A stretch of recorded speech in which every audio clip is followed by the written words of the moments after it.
গল্পগাথা audio story চ্যানেলে সবাইকে স্বাগত জানাচ্ছি। আমি মাধুরী। আজ পড়ে শোনাব সুকুমার রায়ের লেখা গল্প পেটুক। হরিপদ, ও হরিপদ! হরিপদর আর সাড়া নেই। সবাই মিলে এত চেঁচাচ্ছে, হরিপদ আর সাড়াই দেয় না। কেন, হরিপদ কালা নাকি? কানে কম শুনে বুঝি? না, কম শুনবে কেন, বেশ দিব্যি শুনতে পায়। তবে হরিপদ কি বাড়ি নেই? তা কেন, হরিপদর মুখ ভরা ক্ষীরের নাড়ু, ফেলতেও পারে না, গিলতেও পারে না। কথা বলবে কি করে? আবার ডাক শুনে ছুটে আসতেও পারে না, তাহলে যে সে ধরা পড়ে যাবে। তাই সে তাড়াতাড়ি নাড়ু গিলছে আর জল খাচ্ছে, আর যতই গিলতে চাচ্ছে ততই গলার মধ্যে নাড়ুগুলো আঠার মতো আটকে যাচ্ছে। বিষম খাবার জোগাড় আর কি। এটা কিন্তু হরিপদর ভারী বদ অভ্যাস। এর জন্য কত ধমক, কত শাসন, কত শাস্তি, কত সাজাই যে সে পেয়েছে, তবু তো তার আক্কেল হলো না। তবু সে লুকিয়ে চুরিয়ে পেটুকের মতো খাবেই। যেমন হরিপদ তেমনি তার ভাইটি। এদিকে পেট রোগা, দুদিন অন্তর অসুখ লেগেই আছে, তবু হ্যাংলামি তার যায় না।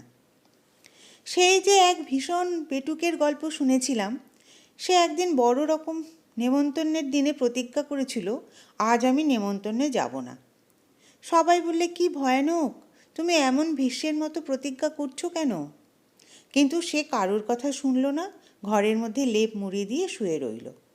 আর সকলকে বলে দিল, ভাই তোমরা আমার ঘরের বাইরে তালা লাগিয়ে দাও। পেটুক মশাই ঘরের মধ্যে বন্ধ আছেন, কিন্তু মনটাকে তো আর বন্ধ করে রাখা যায় না। মনটা তার ঘুরে বেড়াচ্ছে সেই নেমন্তন্নের জায়গায়। সে ভাবছে, এতক্ষণে বোধহয় আসন পেতেছে আর পাত পড়েছে। এইবারে বোধহয় খেতে ডাকছে। কি খেতে দিচ্ছে? লুচি নিশ্চয়ই। লুচি আর বেগুন ভাজা দিয়ে গেছে। এবার ডাল, তরকারি, ছক্কা সব আসছে। তা আসুক, আমি তো আর যাচ্ছি না। এইবারে কি মাছের কালিয়া, তারপর মাংস বুঝি? তা হোক না, আমি তো আর যাচ্ছি না। মাংসটা না জানি কেমন রেঁধেছে। সেবারে ওদের বাড়ির রান্না অতি চমৎকার হয়েছিল। অবশ্যই এখনো সময় আছে, কিন্তু থাকলেই বা কি, আমি তো আর যাচ্ছি না। যাক, এতক্ষণে নিশ্চয়ই টক দেওয়া হয়ে গেছে। এবার দই, সন্দেশ, রাবড়ি আর রসগোল্লা, ওই যা ফুরিয়ে গেল না তো? বলেই এক লাফে জানলা টপকে হাঁপাতে হাঁপাতে সে নেমন্তন্নের জায়গায় গিয়ে হাজির। আমাদের হরিপদর দশাও ঠিক তাই। যেদিন শাস্তিটা একটু শক্ত রকমের হয়, তারপর কয়েকদিন ধরে প্রতিজ্ঞা থাকে, এমন কাজ আর করব না। যখন অসময়ে অখাদ্য খেয়ে রাত্রে তার পেট কামড়ায়, তখন কাঁদে আর বলে, আর না, এবারেই শেষ। কিন্তু দুদিন যেতে না যেতেই আবার সেই। তাই বলে কাবু হলেই গাব খাবো না, আর তাজা হলেই গাব খাবো না তো কি খাবো? হ্যাঁ, এরকম সবাই বলে। এই তো কিছুদিন আগে পিসিমার ঘরে দই খেতে গিয়ে তারা জব্দ হয়েছিল, কিন্তু তবু তো লজ্জা নেই। হরিপদর ছোট ভাই শ্যামাপদ এসে বলল, দাদা শিগগির এসো। পিসিমা এইমাত্র এক হাঁড়ি দই নিয়ে তার খাটের তলায় লুকিয়ে রাখলেন। দাদাকে এত ব্যস্ত হয়ে এই খবরটা দেবার অর্থ এই যে, পিসিমার ঘরে যে শেকল দেওয়া থাকে, শ্যামাপদ সেটা হাতের নাগাল পায় না। তাই দাদার সাহায্য দরকার। দাদা এসে আস্তে আস্তে শেকলটি খুলে আগেই তাড়াতাড়ি গিয়ে খাটের তলায় দইয়ের হাঁড়ি থেকে এক খাবলা তুলে নিয়ে খপ করে মুখে দিয়েছে। মুখে দিয়েই চিৎকার। কথায় বলে ষাঁড়ের মতো চেঁচাচ্ছে। কিন্তু হরিপদর চেঁচানো তা চাইতেও সাংঘাতিক। চিৎকার শুনে মা, মাসি, দিদি, পিসি যে যেখানে ছিলেন সবাই কি হলো বলে দৌড়ে এলেন। শ্যামাপদ বুদ্ধিমান ছেলে, সে দাদার চিৎকারে নমুনা শুনেই এক দৌড়ে ঘোষেদের পাড়ায় গিয়ে হাজির। সেখানে অত্যন্ত ভালো মানুষের মতো তার বন্ধু শান্তি ঘোষের কাছে সে পড়া বুঝে নিচ্ছে। যে হরিপদ দই ভেবে তার চুনের হাঁড়ি চেখে বসেছে, এটা পিসিমা বুঝতেই পেরেছেন। তারপর হরিপদর যা সাজা, এক সপ্তাহ ধরে সে না পারে চিবোতে, না পারে গিলতে। তার খাওয়া নিয়ে এক মহা হাঙ্গামা। কিন্তু তবু তো তার লজ্জা নেই, আজ আবার লুকিয়ে কোথায় নাড়ু খেতে লেগেছে। খানিক বাদে মুখখানি মুছে হরিপদ ভালো মানুষের মতো এসে হাজির। হরিপদর মামা বললেন, কিরে, এতক্ষণ কোথায় ছিলি? হরিপদ বলল, এই তো উপরে ছিলাম। তবে আমরা এত চেঁচাচ্ছিলাম, তুই জবাব দিচ্ছিলি না কেন? হরিপদ মাথা চুলকোতে চুলকোতে বলল, আগে জল খাচ্ছিলাম কি না। শুধু জল না, কিছু স্থলও ছিল। হরিপদ শুনে হাসতে লাগলো, যেন তার সঙ্গে ভারী একটা রসিকতা করা হয়েছে। এর মধ্যে তার মেজো মামা মুখখানা গম্ভীর করে এসে হাজির। তিনি ভেতর থেকে খবর এনেছেন যে হরিপদ একটু আগেই ভাড়ার ঘরে ঢুকেছিল, আর তারপর থেকেই প্রায় 10-12খানা ক্ষীরের নাড়ু কম পড়েছে। তিনি এসেই হরিপদর বড় মামার সঙ্গে খানিকক্ষণ ইংরাজিতে ফিসফাস কী যেন বলা বলি করলেন। তারপর গম্ভীরভাবে বললেন, বাড়িতে ইঁদুরের যেরকম উৎপাত, ইঁদুর মারবার একটা বন্দোবস্ত না করলে চলছে না। চারদিকে যেরকম প্লেগ আর ব্যারাম, এই পাড়াশুদ্ধ ইঁদুর না মারলে আর রক্ষা নেই।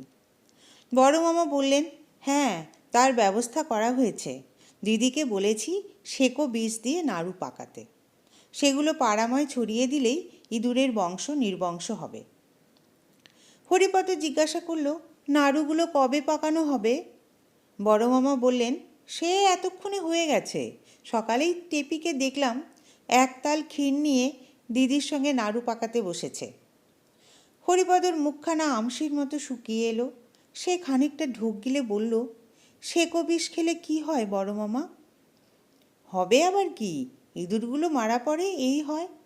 আর যদি মানুষ ওই নাড়ু খেয়ে ফেলে? তা একটু একটু যদি খেয়ে ফেলে তো নাও মরতে পারে, তবে গলা জ্বলবে, মাথা ঘুরবে, বমি হবে, হয়তো হাত পা খিঁচবে। আর যদি একেবারে 11টা নাড়ু খেয়ে ফেলে? বলে হরিপদ ভ্যা করে কেঁদে ফেলল। তখন বড় মামা হাসি চেপে অত্যন্ত গম্ভীর হয়ে বললেন, বলিস কি রে, তুই খেয়েছিস নাকি? হরিপদ কাঁদতে কাঁদতে বলল, হ্যাঁ বড় মামা, তার মধ্যে 7টা খুব বড় বড় ছিল। তুমি শিগগির ডাক্তার ডাকো বড় মামা, আমার কীরকম গা ঝিমঝিম আর বমি বমি করছে। মেজো মামা দৌড়ে গিয়ে তার বন্ধু রমেশ ডাক্তারকে পাশের বাড়ি থেকে ডেকে আনলেন। তিনি এসে প্রথমেই খুব একটা কড়া রকমের তিতো ওষুধ হরিপদকে খাইয়ে দিলেন। তারপর তাকে কি একটা শুকতে দিলেন। তার এমন ঝাঁজ যে বেচারার 2 চোখ দিয়ে দরদর করে জল পড়তে লাগলো। তারপর তারা সবাই মিলে লেপ কম্বল চাপা দিয়ে তাকে ঘামিয়ে অস্থির করে তুললেন। তারপর আরেকটা ভয়ানক উৎকট ওষুধ খাওয়ানো হলো। এ এমন বিস্বাদ আর এমন দুর্গন্ধ যে খেয়েই হরিপদ ওয়াক ওয়াক করে বমি করতে লাগলো। তারপর ডাক্তার তার পথ্যের ব্যবস্থা করে গেলেন। 3 দিন সে বিছানা ছেড়ে উঠতে পারবে না, চিরতার ঝোল আর সাগু খেয়ে থাকতে হবে। হরিপদ বলল, আমি উপরে মার কাছে যাব। ডাক্তার বললেন, না, যতক্ষণ বাঁচবার আশা আছে ততক্ষণ নাড়াচাড়া করে কাজ নেই, ও আপনাদের এখানেই থাকবে। বড় মামা বললেন, হ্যাঁ, মার কাছে যাবে না আরও কিছু। মাকে এখন ভাবিয়ে তুলে তোমার লাভ কি?